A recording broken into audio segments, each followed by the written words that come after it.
lang. Ano ba? Pasok na tayo! Sa Land of Dawn again, this is a best of 3 series. TLPH versus RRQ Hoshi. Both teams debuting a new gold laner.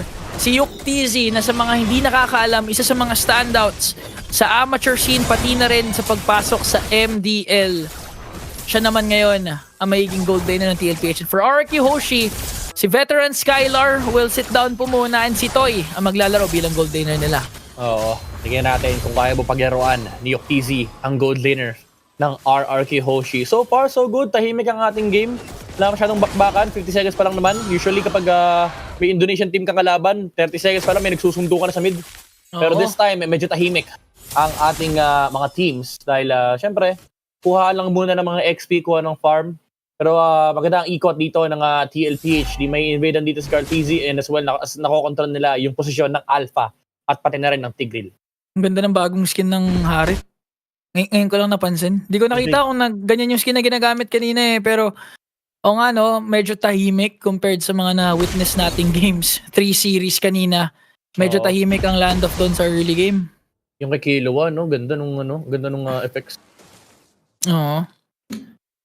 Meron bang may dayas dyan? Alam ko si Burrito meron eh. Guys, sa mga legit to may pamasko kasi si Burrito. Siyempre, kaka-New Year lang, kaka-holiday lang. Marami yan, boss. Marami Mamimigay daw siya. Basta ang code ay Burrito pahingi ng skin. Message na kayo. Promise, legit yun, legit. Yep. Kaya kung ako sa inyo, bilisan nyo na. Kasi minsan lang yan. Minsan lang yan. Si Idok baka mabigyan siya rito. Wala pa naman si Carteezy, hindi pa naka-ready yung kanyang rectifying beats. Pero Turtle is gonna be up. It is gonna be a rush mula sa RRQ Hoshi. Mukhang bibilis nila ito kasi alam nila walang joy dito. Pero kumasa na ng electrifying beats dito si Carteezy na makakuha. It is still Sutsujin getting that Turtle from Team Liquid Philippines. And sinong unang mamamatay? Unang tutumba rito si Sanford. Actually si Dairen yung unang tumubas. Sumunod dito.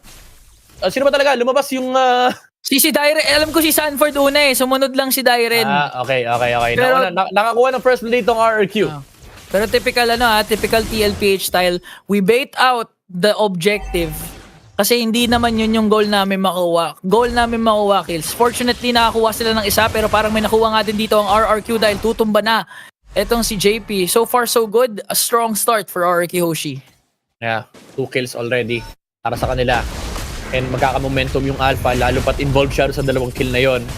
So far, in terms of momentum, hindi pa naman ganun ka-OA yung lamang dito ng RRQ Hoshi. It's just that mas open sa kanila yung mapa. Carteezy in the middle lane. Ginamit yung kanyang electrifying beats just to kill the green camp on the top side. Actually, hindi siya nag-full commit dito kay Rins. Ang worry mo dito for TLPH is sabihin na natin pasukin ni Carteezy yung backliners dito ng RRQ Hoshi. May Tigreal kasi.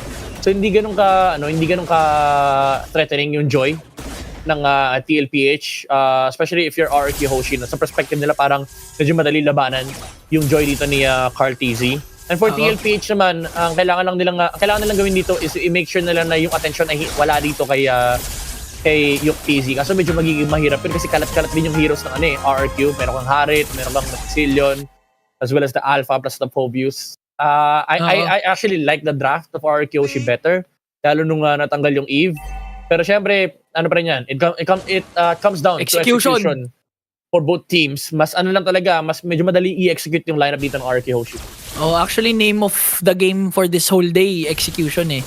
May mga times na lugi in theory when it comes to the matchup pero napupull off pa rin, depende talaga sa execution.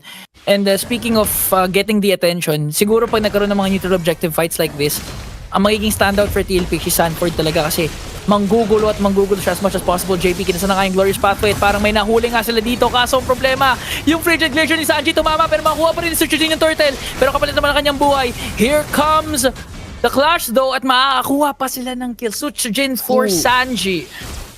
Okay, medyo mabigat yung nangyari na yun for TLPH. Nakuha na naman ni Sutsujin yung pagong. Ibig na napatay yung Alpha. Still a very much good trade coming out from RRQ dahil nakakuha pa sila ng bonus skill and involved pa yung Harit doon. In TLPH, I think ang plano na lang talaga nila dito is to scale up towards that late game. Pero pagdating ng mid game, nakakatakot din yung spike dito ng isang Harit as well as the Alpha. Tapos consider mo pa na scaling din naman yung Harit tapos meron ka pang Sicilian na kailangan intindihin dito for TLPH. So every single objective, yung mga mini objective, yung mga neutral objective na ipapanalo dito ng RRQ, that's not gonna be good for TLPH.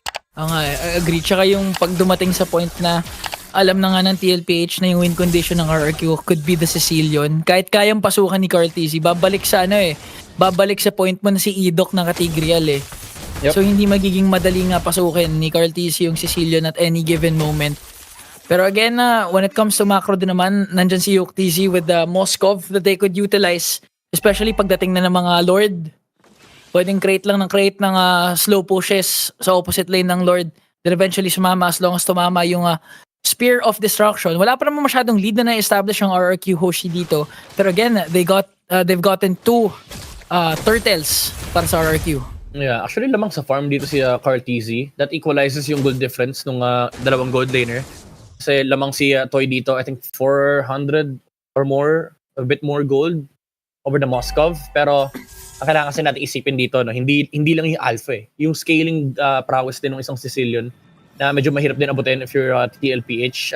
Siguro, ang way na lang dito is if maganda yung latag ng Glorious Pathway. Pero nandyan yung implosion mula kay Idok dito, tatamaan yung dalawa. And may follow-up pa mula dito sa RRQ Hoshi with the Bat's Impact as well as Sandwich Skull. Tutuba na nga yung Aurora dito ni Sanji, and si Idok ay mapapabagsak din naman. Pero si JP will also fold as 3 members on the side of TLPH on the back of an amazing implosion mula kay Idok. Siya na yung naging sacrifice pero constantly tuloy-tuloy yung pagkuha ng objective dito ng RRQ Hoshi. Hindi pa nga tumama doon yung Spear of Destruction ni Yuk TZ. So ngayon, RRQ Hoshi, ang ganda na naman ng setup na nagmula kay Idok pero parang kailangan nilang parusahan. Ito si Dyren. Carl TZ is gonna get a kill. Ang ganda ng stun coming in from Sanji pero hindi papasukan ng TLPH. So kahit papaano, nakakahanap pa rin naman ng trade yung TLPH, capitalizing on the mistakes of RRQ Hoshi. Pero ang problema, kung tuloy-tuloy yung mga setup na manggagaling sa Tigreal ni Idok, talagang mahihirapan itong TLPH ngayon. Look at that. Grabe yung pagkasa ng skills Masabi ko lang, implosion, after ng implosion, kinasa yung Spear of Alpha, saka kinasa yung Sacred Hammer, nilayo doon sa Glorious Pathway, and all throughout si Rins. Tignan mo yung itsura ni Rins. Walang nakapansin kung nasan si Rins. Medyo mukhang disconnect pa nga yung nangyari, pero nag-sync naman pag at the end of the day na-extend yung stun ng implosion kasi nandoon yung Spear of the Alpha, and then tinulak papunta doon kay Sicilian. And yun yung isang problema again ng TLPH, no? Binanggit mo na pag tinignan mo yung itsura ni Rins, as long as nauon dito yung RRQ Hoshi, madali lang yung buhay ng Sicilian. So kahit yung Moskov mamaya kailangan niya mag-ingat. Kasi Idok dito, implosion once again! Wala dito kay Tigreal pero lumalabang pa ang TLPH dito. Aurora with the Frigid Glacier pero tutuma na nga si JP. Dyren on the backside. Carl! With the jumps on to the heroes on the backline of TLPH. And Scar dito hindi siya tutumba pero muntik pa nga. Dyren also falls down. Nandoon yung trade pero Rins with the flicker. Grabe! Flicker Sicilian para mapatay yung Aurora. And Susujin with the follow-up. 2 kills in favor of RRQ Hoshi and they only lose Dyren in the process. Panalo na sana yung TLPH doon dahil kapalit ng buhay ni JP. Nakuha nila yung XP laner ng RRQ. Pero with that kill onto Sanji, na-proc na yung kanyang passive.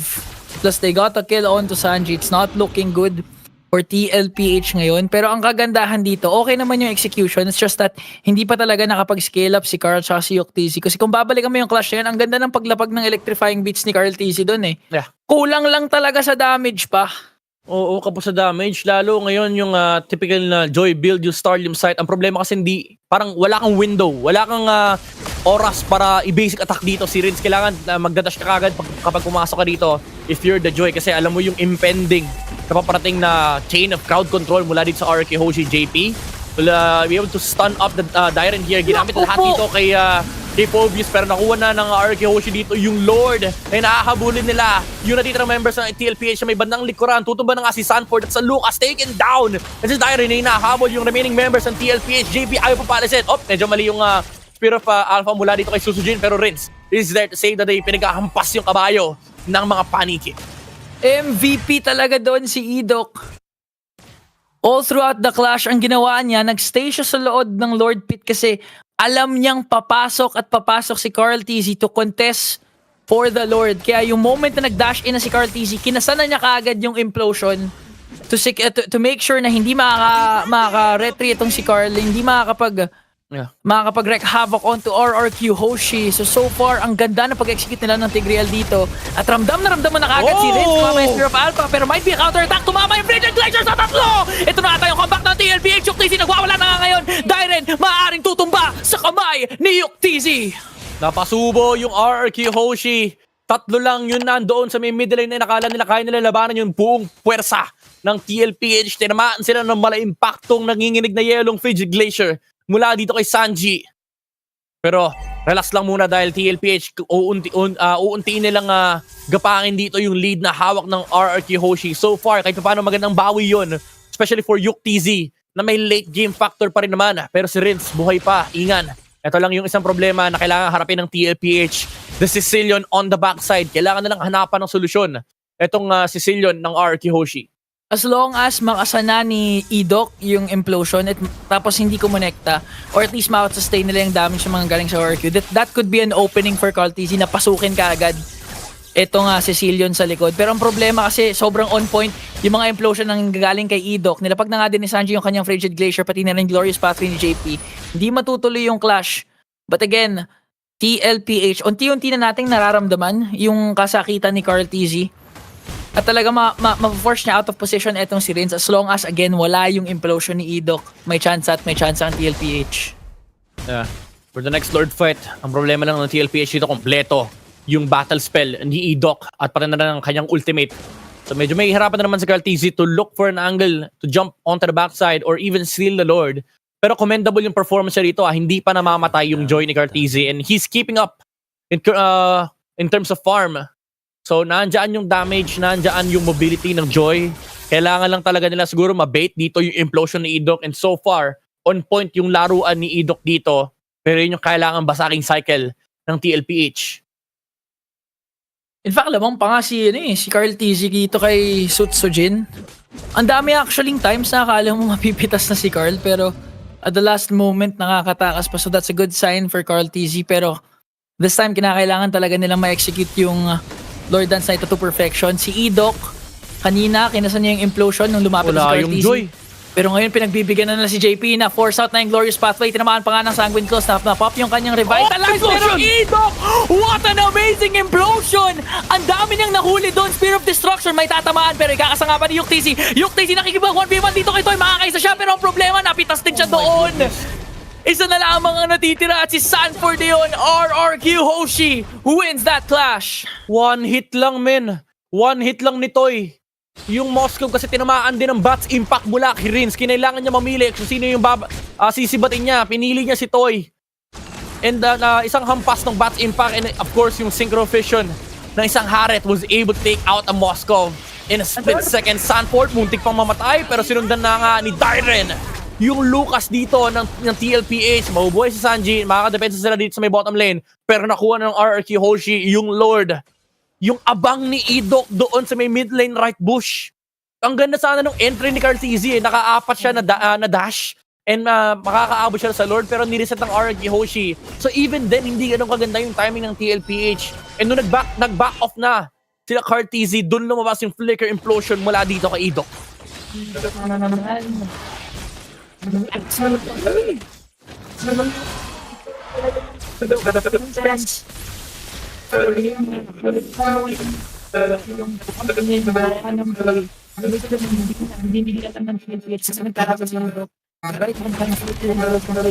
On to 2 na secure na nga nila yung Lord na nagkaroon pa sila ng unofficial wipeout and now they're gonna go for the conceal.